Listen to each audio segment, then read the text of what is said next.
The last rays of the summer sun had set, and twilight descended on the valley. We stood in the high meadow above Canandaigua Lake, looking east toward Bear Hill. And suddenly, there it was, the great signal fire, a huge bonfire on top of the hill. Then one by one, red flares and smaller bonfires burst into flame all around the shore of the lake, answering the call of the great fire on the hill. The ring of fire burned brightly, reflecting onto the dark waters for maybe 20 minutes or so of peace, solidarity, and beauty.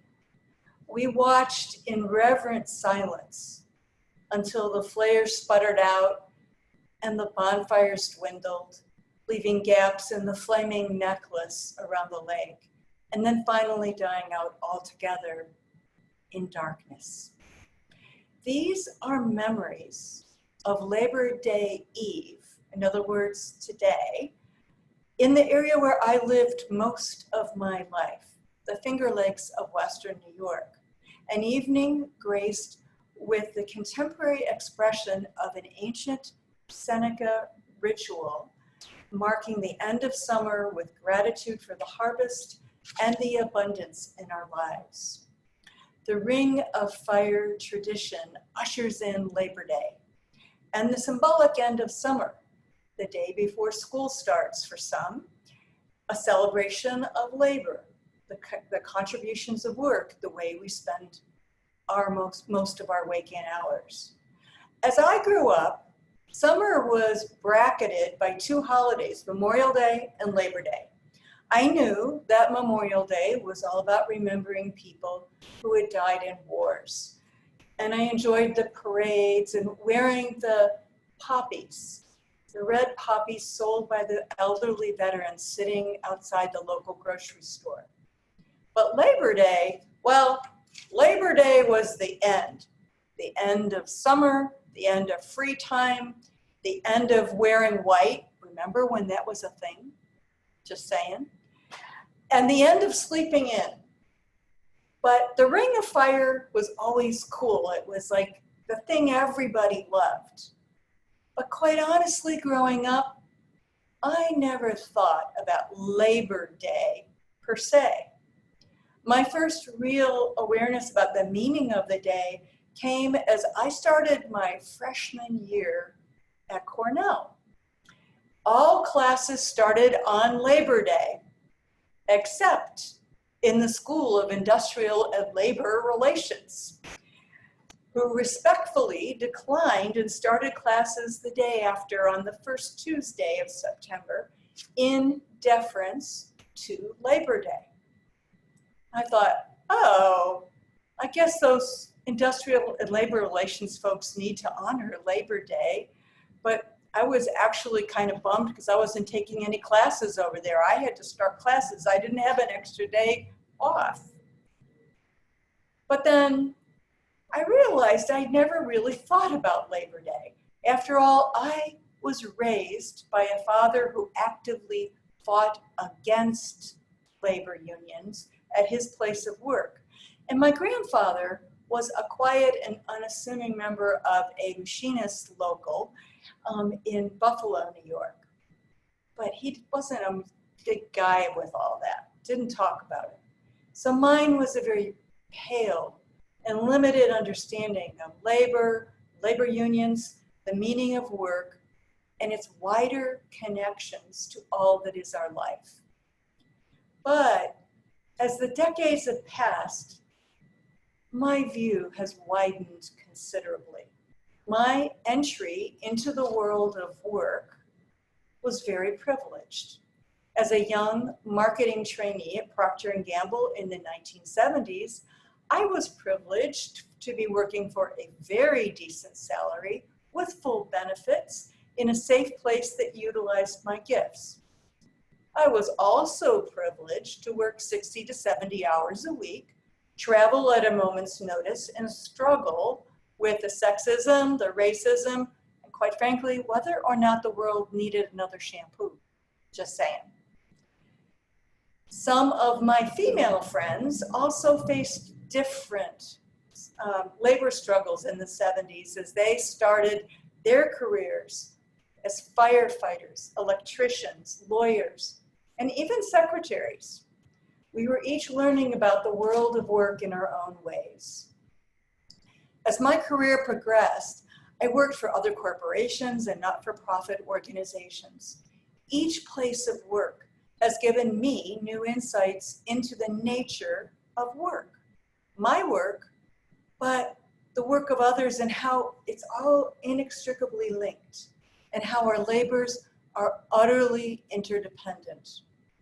I came to understand that the green beans I marketed were processed by underpaid Mexican men living seasonally in company-owned barracks, and they were barracks, out behind the plant. I came to understand that certified nursing assistants are the ones who are doing the backbreaking and challenging work of caring for our Alzheimer's patients, and yet are denied the right to organize for better working conditions and fair compensation, even in faith-based nursing homes.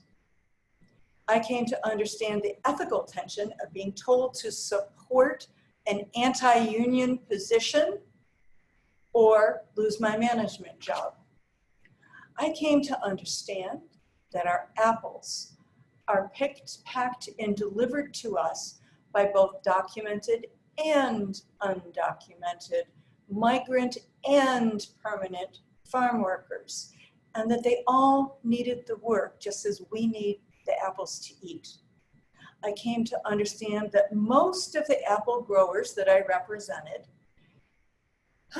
were just great folks. They treated their people quite fairly, but some did not.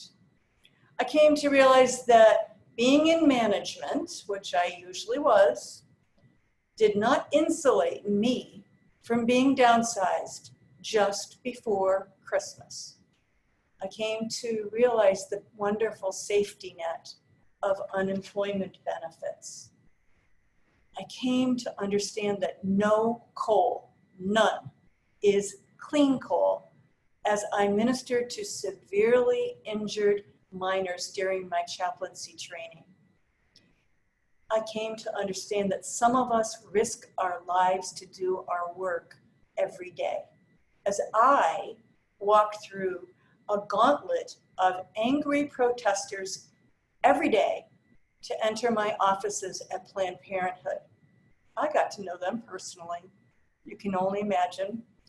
But right now, my heart goes out to every single essential worker who must face pandemic and other dangers every day. But while my personal awareness of labor issues has grown over the years, I realized I really didn't know anything about Labor Day. I've never attended a Labor Day parade, a picnic or a rally sponsored by labor folks.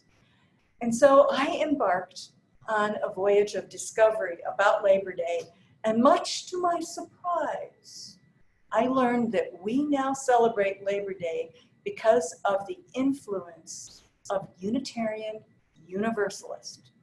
But this one is not one of our illustrious ancestors prominently featured on all those famous UU t-shirts and posters that we like to put up in our congregations.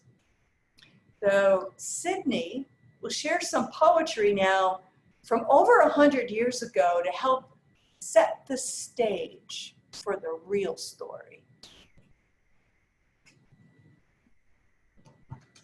Our three short readings today all come from Poems of Justice, compiled by Thomas Curtis Clark and published in 1929. This anthology was created to share social justice-oriented poetry in honor of the social gospel movement in the late 1800s and early 1900s. This progressive Protestant movement sought to reform American society, including addressing issues of labor injustice. Business by Charles Grenville Hamilton. All of the boxes and cartons of glass, all the enamel and porcelain ware, and even 4,000-pound intricate, delicate pieces of machinery are placarded, "Handle with care." But the hands and feet of the truckers, and the hearts and hopes of the truckers, and lives and souls of the truckers, these are not placarded, "Handle with care." The Price of Sugar by Francis B. Williams. A summer under open skies. A child, 1,000 children, a burning sun, cold rains, and sugar beets. A summer working sugar beets, and youth pulled and topped and plowed beneath the soil as fertilizer. Youth pulled and topped and granulated and weighed out in bags for us to buy and please our tooth for sweets. A summer under the open skies, a child, a future forming, no schooling to distract from sugar beets. Golf links lie so near the mill by Sarah N. Cleghorn. The golf links lie so near the mill that almost every day the laboring children can look out and see the men at play.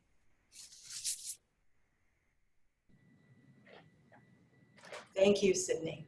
And that book, by the way, is one that I found at the Evansville, Indiana library sale.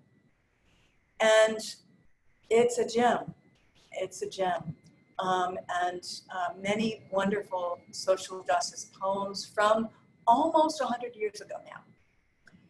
So let's turn back the clock to the late 1800s and look at the reality of work.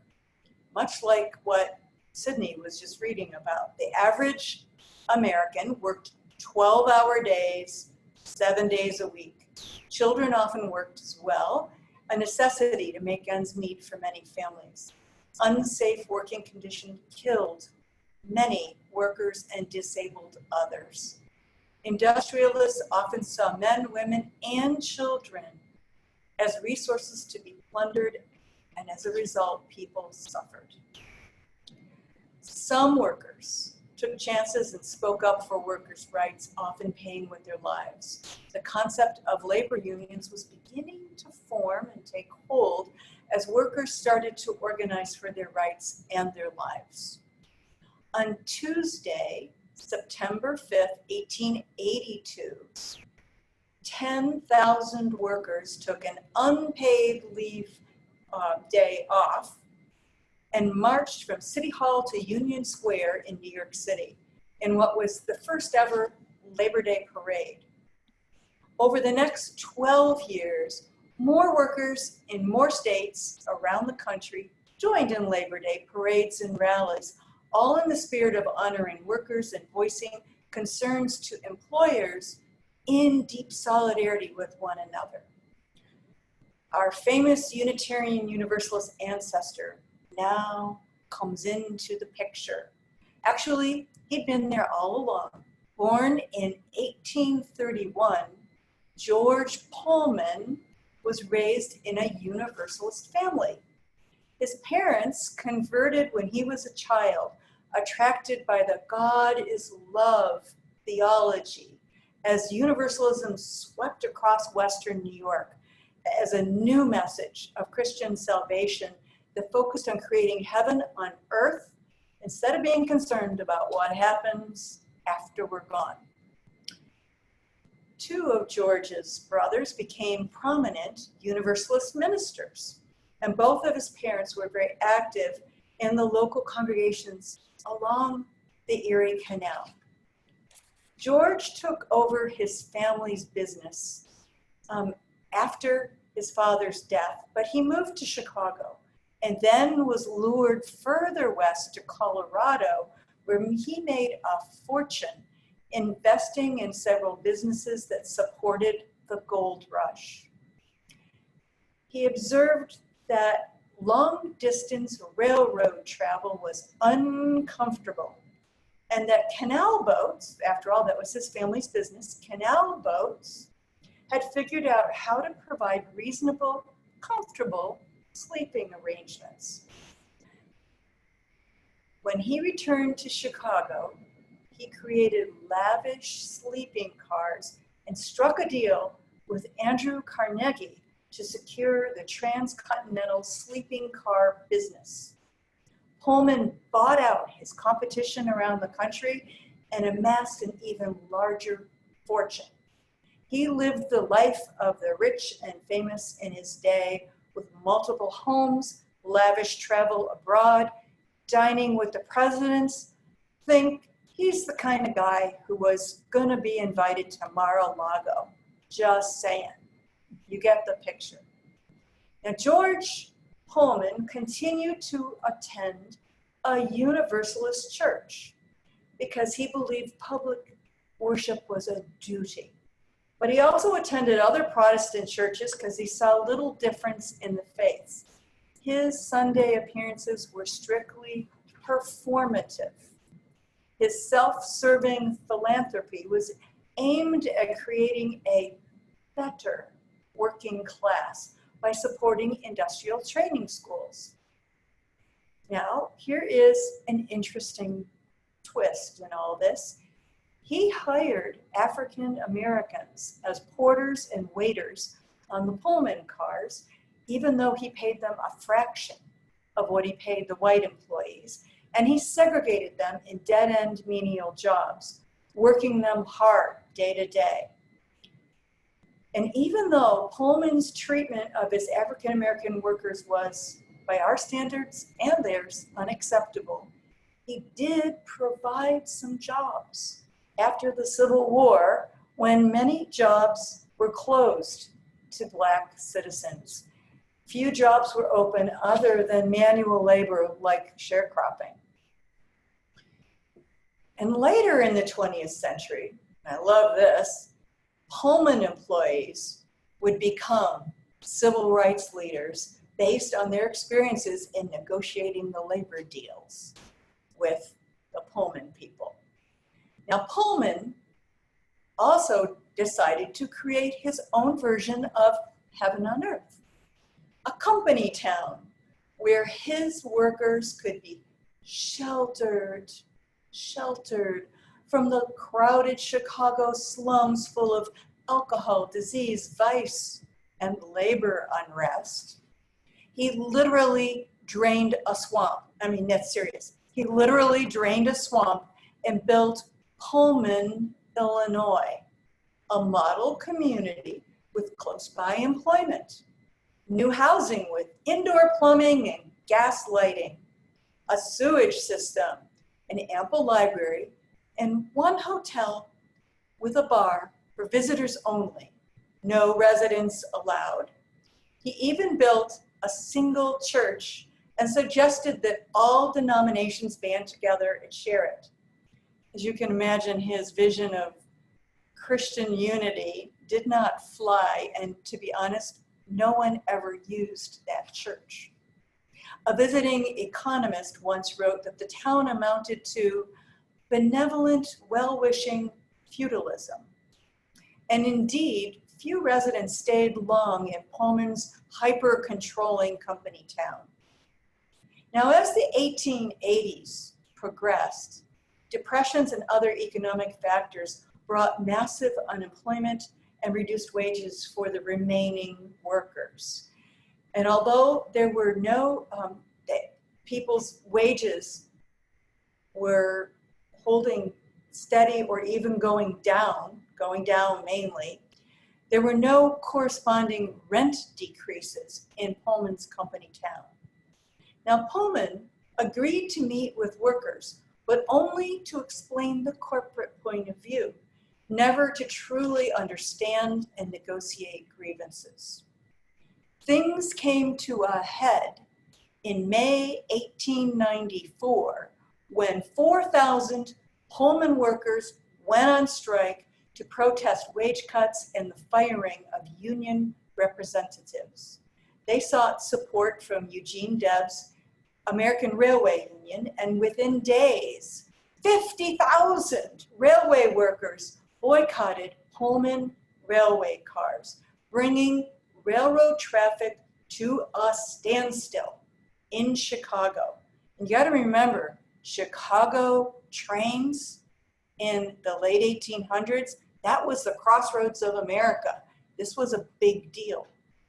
Now, Pullman's friend, fellow railroad director and U.S. Attorney General, yes, you heard that right, another corrupt U.S. Attorney General on our hands here, a guy named Richard Olney, with President Grover Cleveland's backing, sent federal troops in July to ensure that the U.S. mail would not be delayed by the strike. The arrival of 12,000 troops in Chicago sparked riots in which 6 people died amidst the burning rail cars and utter chaos. The mayor of Chicago pleaded with Pullman to submit to arbitration, but Pullman was not having any of it. Troops took over the trains and broke the strike. Now, the entire nation was watching this spectacle unfold, and protests were lodged against President Cleveland's harsh tactics with the strikers. And wouldn't you know it, this was happening during a presidential election year. In the immediate wake of the Pullman strike, legislation creating Labor Day as a national holiday unanimously passed both houses of Congress and was signed by the president in just 6 days. Can you imagine that ever in your life, something like that happening? So the first national observance of Labor Day was held on the first Monday in September in 1894. And by the way, Grover Cleveland was not reelected. Let's honor that spirit of 1894 with the song Solidarity Forever. This particular rendition sung by members of the United Auto Workers.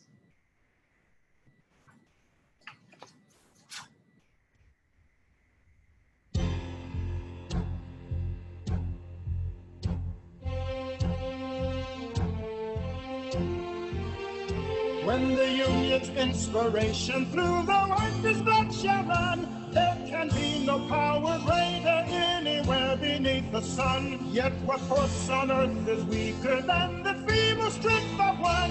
The union makes us strong. Solidarity forever. Solidarity forever. Solidarity forever, for the union makes us strong.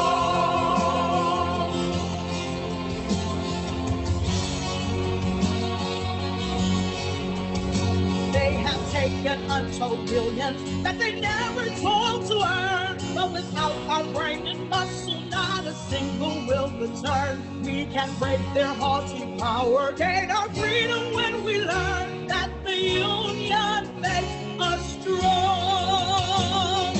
Solidarity forever. Solidarity forever. Solidarity forever. For the union makes us strong. Solidarity forever. Solidarity forever. Solidarity forever. For the union makes us strong. Makes us strong.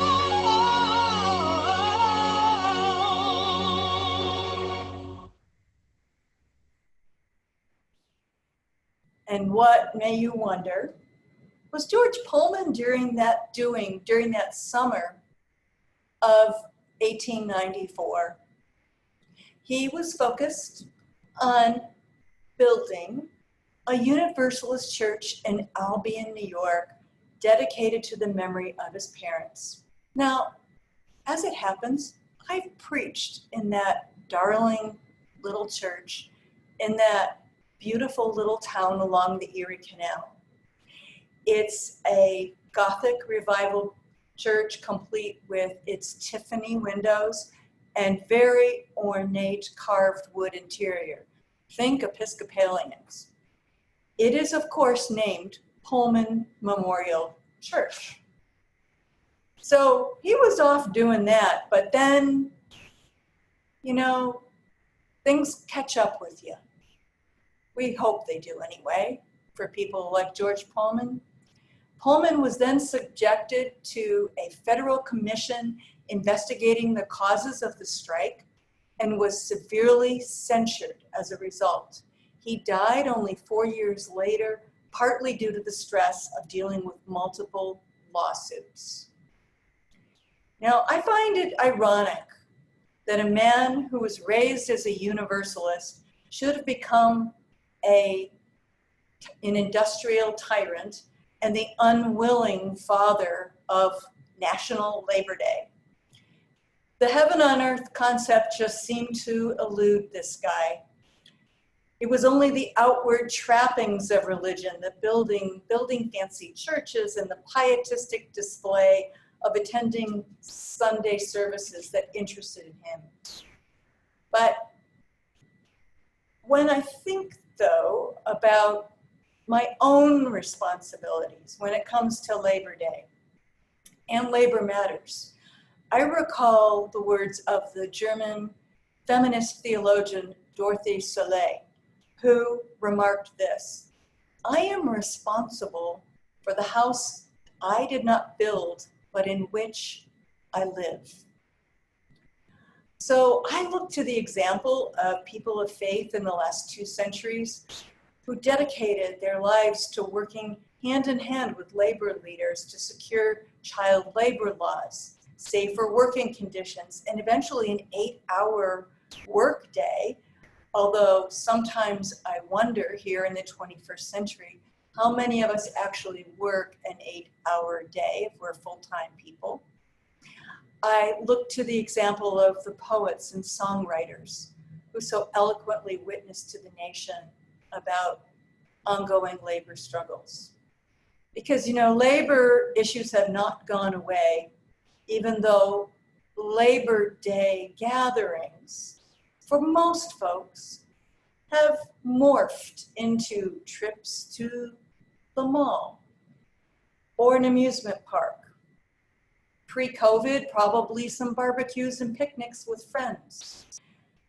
But there's actually a simpler way to truly celebrate Labor Day that doesn't cost a dime and doesn't cost a bit of energy. Do nothing tomorrow. I really mean it. Do nothing tomorrow. Nothing but enjoy your loved ones at home, or maybe socially distanced in a park, pursuing your favorite hobbies, picking up that novel maybe you've been meaning to read and just haven't gotten to yet. Buy nothing. Buy nothing. Don't go to a store tomorrow. Do not do anything that causes someone else to do labor on Labor Day. Celebrate Labor Day by not working at all. In this pandemic time, it certainly feels easier to do this than most years. And while you're spending the day doing nothing, I have a little homework assignment for you. Take a bit of time to reflect on your own labor. Are you using your gifts to bless and renew the world? It's a heavy question. Some of us can go, yes, but not everyone can. So it's a good question. Also, are you resting from your labors in a way on a regular basis that truly refreshes and renews you? Are you alert to the injustices in your own workplace? And are you using your influence to make a difference, to make a world a fairer place for all workers? Are you actively making choices that honor the labor of others, like young Jolito in the story that Amanda told? Now, each year on Labor Day, I renew my personal commitment to not supporting companies with known track records of abusing their workers. Just so you know, Amazon would be one of those companies. No judging here. If you are an Amazon fan, I'm just saying I have a moral stand not to do business with them in any way. Look it up if you're not familiar. But I'd like you to circle back with me and visualize that beautiful ring of fire around the lake where I grew up, a symbol of reflective peace. Take time to stop and take stock of the abundance that surrounds us and bow in deep gratitude for all that is our life. Bow in deep gratitude to the countless workers in countless countries who feed, clothe, house, educate, entertain, protect, and care for us in myriads of ways. The interdependent web of all existence includes these myriad workers, some of whom we know personally, others we will never meet, but we're nonetheless there to meet our needs time and time again. We can choose to live up to the universalist heritage that George Pullman seemed to forget. We have the capacity to create heaven on earth by loving one another, treating each other well, working for justice, and living in deep interdependent gratitude. These are the labors of love to which we are deeply called. May it be so. Blessed be.